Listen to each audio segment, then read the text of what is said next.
Reinforcement refers to anything that immediately follows a behaviour and serves to maintain and/or increase the frequency of that behaviour in the future.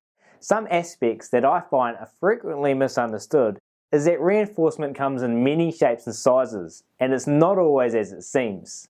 Another aspect has to do with the fact that if we misunderstand what the reinforcers are in our animal's environment, then we can really limit our ability to get desirable behaviour change. Watch this video where we are doing some relationship work with Devi the brush-tailed possum. We cannot hand feed Devi at this stage in his training, therefore we are just working on pairing ourselves with the delivery of some of his favourite food items by placing them on wooden shelves. A discussion arose surrounding whether or not it was important when the food landed on the shelves. We decided to film this training therefore and let Devi tell us what was important to him.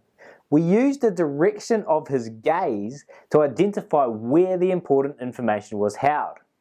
As the trainer correctly demonstrates in this video, it's important to be watching your animal at all times, and you can see the trainer's eyes are directed towards Devi, and they follow him as he walks up onto the perch.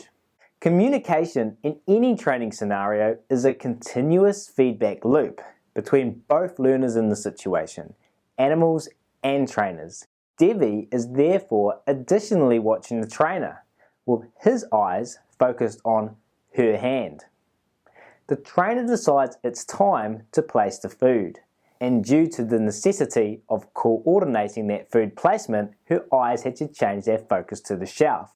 Devi, however, is still focused on the hand that feeds him. As the trainer has now refocused on the shelf, her hand starts moving to place that food item in that location. Devi has received some new information. That hand that feeds him is on the move, and just like a well-timed dance, his head moves in synchrony. Finally, the food ends up on the shelf, and both Devi and trainer are looking at the same thing. Was it important information when the food got placed on the shelf? We decide that what was even more important was when the hand initially started moving. The hand in this situation communicated to Devi that food was on its way.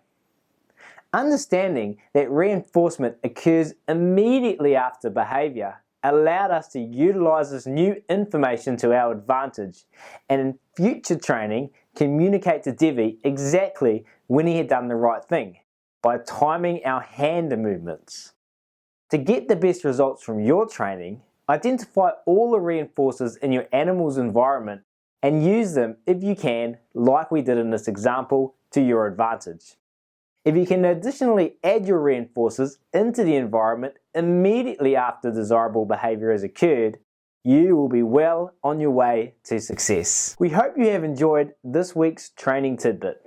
My name is Ryan Cartledge from Animal Training Academy. Thank you for watching, and we'll see you again soon.